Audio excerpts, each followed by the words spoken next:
Okay, let's see what is inside Eugenia's package that she got. Eugenia cut through the tape. She dug through the packing material. What in the world could it be? Said Baby. She clapped her hands.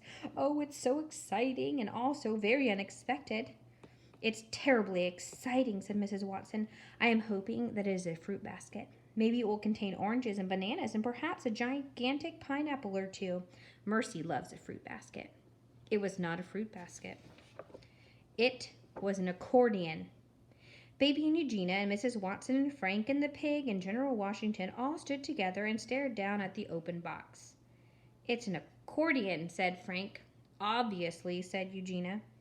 I was hoping for a fruit basket, said Mrs. Watson. Yes, said Eugenia. You said so several times. Well, an accordion is a wonderful thing. It's almost as wonderful as a fruit basket, said Mrs. Watson. Mercy just adores a fruit basket. Who cares what pigs adore, said Eugenia. She stood with her hands on her hips and considered the accordion. She couldn't think of anything more frivolous, more gee-haw-esque, more whoop-de-whoopish than an accordion. Except perhaps a fruit basket, adoring pig. I guess I'll head on home now, said Mrs. Watson. Good, said Eugenia. Take that pig with you. Mrs. Watson left. The pig, however, stayed behind. Eugenia closed her eyes. She didn't have time to deal with a pig. Little men with feathers in their caps were dancing through her head, playing accordions and shouting, Oompa, Oompa. Eugenia Lincoln did not believe in shouting, Oompa, nor did she believe in putting a feather in one's cap. She opened her eyes. Franklin, she said, tell me again the name of the company imprinted on the box. Blizentrap Schumacher, said Frank. Located where? Said Eugenia. New York City, said Frank. Right, said Eugenia. I will have this straightened out in no time. But sister, said Baby, it seems like such a nice accordion. Maybe someone wants you to have it. Maybe there is a reason you received it. Nonsense, said Eugenia. There is absolutely no reason for me to receive an accordion. Eugenia marched to the phone. She dialed information. I need the number for a Blizentrap Schumacher company in New York City, said Eugenia. Connect me immediately. A very long way away, a phone rang. Blizentrap Schumacher Company, said an annoyingly sweet voice. This is Gladys Schumacher speaking. How may I help you?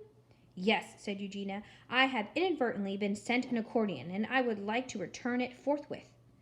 Oh, my, said Gladys in her too sweet voice. I'm afraid that can't be done. Of course it can be done, said Eugenia. All things can be done if one just applies oneself. All of our accordions are non-returnable, you see, said Gladys. I don't see, said Eugenia. I don't see at all. You can't stop me from returning it. I am sending it back to you right this very moment.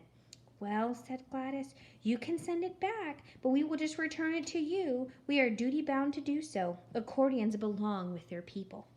I am not, said Eugenia, this accordion's people, or person, or what have you. Accordions can enrich your life in unexpected ways, said Gladys. They are doorways to the soul. Doorways to the soul, sputtered Eugenia, and she slammed down the phone. She had never been so frustrated in her life. Actually, this was not true. Eugenia spent a large portion of her life being frustrated. It was hard not to be frustrated. The world was just so frustrating. It refused to bend. It refused to be reasonable and sensible. For instance, life presented you with accordions when the last thing you wanted was an accordion. Are you okay, Miss Lincoln? Said Frank. Your face is very red. I am perfectly fine, said Eugenia. This was a lie, of course, but under the circumstances it seemed entirely appropriate to fib.